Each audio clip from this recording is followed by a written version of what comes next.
আমি সত্যটা জানাতে এসেছি মানুষকে। আমি দায়বদ্ধতা, আমি আমার দর্শকের কাছে দায়বদ্ধতা থেকে, আমার পরিবারের কাছে, আমার সন্তানের কাছে দায়বদ্ধতা থেকে আমি সত্য জানাতে এসেছি। কারণ আমার ফ্যামিলি একটা মিথ্যাচারের মধ্যে কেন থাকবে? আমার সন্তানের মা একটা মিথ্যাচারের মধ্যে কেন থাকবে? আচ্ছা, এত সহজ নাকি? এত সহজ? সে কি আমাকে আমার মন জয় করতে পারলো? সে ক্ষমতা দেখাইতে পারছে, আমাকে জোর করে আটকে রাখছে, মন জয় করতে পারে নাই তো। আমার গায়ে হাত তোলা থেকে শুরু করে মানসিক টর্চার, সারাক্ষণ হুমকি, এই 4-5টা বছর আমি কিভাবে কাটিয়েছি সেটা আমি ছাড়া কেউ জানে, আমার পরিবার ছাড়া আমি ছাড়া কেউ জানে না। অলওয়েজ আমাকে হুমকির মধ্যে রাখতো। ধরেন আমাকে, আমার ফোন ধরতে দেরি হয়েছে, আমি ওয়াশরুমে অথবা আমি নামাজরত অবস্থায়, সে আমাকে, আমি ফোন করতে না পারলে সে আমাকে হুমকি দিত। আমি আপনাকে দেখাই, কি এখানে যা লিখেছেন নিজ স্ত্রীকে অনৈতিক কাজে বাধ্য করতে, সেরকম কি বাধ্য এই পর্যন্ত করাইছিল? আমাকে চেষ্টা করতো, আমাকে পারেনি কখনো।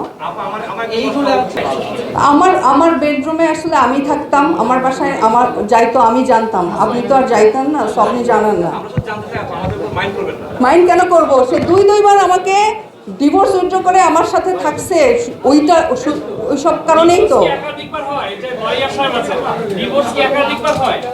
হ্যাঁ, মগেদের আমলে তো সবই হইতো। আমাকে যে এলিগেশনসটা আনা হয়েছিল, যে মামলাটা আমাকে দেওয়া হয়েছিল, ওই মামলাটা কি হয় স্ত্রীর বিরুদ্ধে? স্ত্রীর বিরুদ্ধে হয়? আমি আপনাদেরকে একদিনের কল লিস্ট দেখাবো, একদিনের, এক টাইমের কল লিস্ট। কোন সুস্থ মস্তিষ্কের মানুষ তার 2 মিনিট আগে আমার সাথে ভিডিও কলে রাখার পরে একজন সুস্থ মস্তিষ্কের মানুষ এতবার কল করতে পারে? আমি এই নাম্বারটা কোড করেন আপনারা, এটা জুয়েলের প্রথম ওয়াইফ রিন্তির নাম্বার। রিন্তির সঙ্গে আমার কনভারসেশন আছে এখানে, দেখেন। আমি রিন্তিকে লিখেছি সৌদি আরবে যাওয়ার পর যে জুয়েল কি তোমরা কি তাড়াতাড়ি আসবা, এর মধ্যে জুয়েল কি দেশে আসবে? রিন্তি আমাকে লিখছে, মানে একটু সেও রাগ করে চটং করে কথা বলতো আমার সাথে। আপনারও তো স্বামী, আপনি জিজ্ঞেস করেন, আমাকে কেন জিজ্ঞেস করছেন? আমি বলছি আমার সঙ্গে কথা হয় না, 2 দিন ধরে আমি কথা বলি না, রাগ করে। দেন লিখছে কথা অফ করছেন কেন, আবার তো জেল খাটতে হবে, রেড মার্ক দেওয়া লাইন, রিন্তির কনভারসেশন। আমি কথা অফ করলে আমাকে জেল মামলার হুমকি দিত, আমার ছেলেকে গুম করার হুমকি দিত, আমাকে মেরে ফেলবার হুমকি দিত। এগুলার আরো প্রমাণ আছে আমার কাছে রিন্তির সাথে কনভারসেশন। আপনি দেখেন, রিন্তি এখনো জুয়েলের সংসারে আছে, জুয়েলের পল্লবীর বাসায় আছে। একটা সিঙ্গেল ডের জন্য রিন্তি কখনোই জুয়েলের কাছ থেকে, সংসার থেকে যায় নাই। বাট সে স্টেটমেন্ট দিয়েছিল তার প্রথম সংসার নষ্ট হয়েছে। টোটালি মিথ্যে কথা, বিভৎস সব মিথ্যে কথা বলা হয়েছে আমার সম্পর্কে। যে মিথ্যে কথার কোনো প্রমাণ আজ পর্যন্ত আপনারা পাননি, আমি কিন্তু প্রমাণ সহ এসেছি।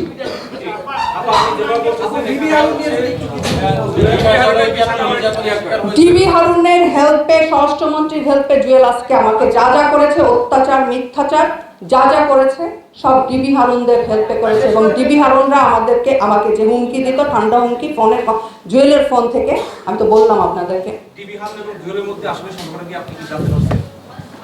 টাকা পাচারকারীর সম্পর্ক আমাকে জেল খাটানোর পরে কিছু ছবি দেখাবো আমি। ডিবি হারুন যায় হজ করতে, বললাম তো অনেকগুলো টাকা, সে ডিবি হারুনের টাকা এবং স্বরাষ্ট্রমন্ত্রীর টাকা সব, আমি ডিবি হারুনের কথা পরে জানছি। আমি প্রথমে যেটা জানতাম যে স্বরাষ্ট্রমন্ত্রীর টাকা সে পাচার করত, কিন্তু ডিবি হারুনেরটা আমি জানছি পরে।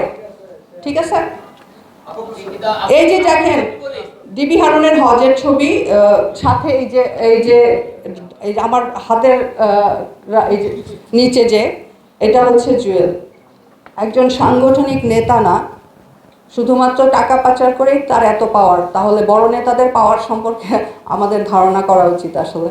আমি দেশে এসে খুব সিক ছিলাম কিছুদিন, আমার জেট ল্যাগ হয়েছিল, আমার খুব অ্যালার্জি আছে ডাস্টে, আর অনেক দিন নিঃশ্বাসের প্রবলেম হচ্ছিল, মাথা টাথা, মানে নাকটাক বন্ধ হচ্ছিল, একটু অসুস্থ ছিলাম। দেন আমি যখন একটু সুস্থ হয়েছি, আবার সব কিছু গুছিয়ে আনতে পারছি, দেন আমি আপনাদের সামনে হাজির হয়েছি। এখন পর্যন্ত যে এলিগেশনস বা যে তথ্যগুলো দিলেন, সবকিছুর পরে কি জুয়েলের সাথে আর কোনো যোগাযোগ হয়েছে কি? হ্যাঁ, যোগাযোগ বলতে আমার সাথে কোনো যোগাযোগ হয়নি। জুলাইয়ের লাস্টের দিক থেকে আমাকে, আগস্ট মাসে সে আমাকে আমার একটা সোশ্যাল মিডিয়া থেকে আমি তাকে ব্লক করি এবং সে যোগাযোগ বন্ধ করে দেয়। তার আগে এবং আমার ছেলের সাথে আছে, আমি আপনাকে শোনাই। আমার ছেলেকে গত রাতে সে যখন জানতে পারলো যে আমি সাংবাদিক সম্মেলন করব, দেন সে হচ্ছে একটু ঘাবড়ে গেছে। যে ভয়টা সে আগে পেত যে আমি লাইভে আসব, যার জন্য আমার ভাইকে মেরে ফেলার, গুম করার হুমকি দিত, আমার ছেলেকে মেরে ফেলার হুমকি দিত। সো সেই ভয়টা, এখন তো তাদের ক্ষমতাটা নাই। সো আমি আপনাকে শোনাই, আমার ছেলেকে বলছি। তোমরা আপোষ করলা, সেইভাবে আমি বিদেশ চলে আসলাম। তারপরে এখন তোমার আম্মু কি সাংবাদিক সম্মেলন করবে? এগুলা সাংবাদিক সম্মেলন কিসের উপরে করবে? সে কি মানে এগুলা তুমি না আমাকে বললা যে মামা আপনি টেনশন করেন না, সে কিছু করবে না, তুমি বলো নি আমাকে? আচ্ছা, এই কথাটা সে কেন বলছে যে আমি যখন আমেরিকা যাওয়ার পরে হুমকি দিচ্ছিল আমাকে, আমি যখন লাইভে আসতে চাইলাম তখন আমার ভাইকে গুম করতে চাইলো, ইভেন আমার আত্মীয় স্বজনকেও যে মামলা দিবে এসব ভয় দেখাইছে। তখন আমার ছেলে বলছে যে ঠিক আছে, আপনি সমস্ত গুম টুম কারোর সাথে কাউকে আপনি মিথ্যা মামলা টামলা দেওয়ার দরকার নাই, আম্মু লাইভে আসবে না আপাতত। এটা আমার ছেলে বলছিল, এটাই বলছে। আর কাল এটা গত রাতে পাঠাইছে আমার ছেলেকে। আমার সাথে কোনো সম্পর্কই ছিল না ডিবি হারুনের সাথে। জুয়েলের ফোন থেকে, জুয়েলের মাধ্যমে কথা হয়েছে, এবং প্রথমবার আমি ডিবি হারুনকে দেখি যখন আমাকে রিমান্ডে আনা হয়, সামনাসামনি দেখি তখন।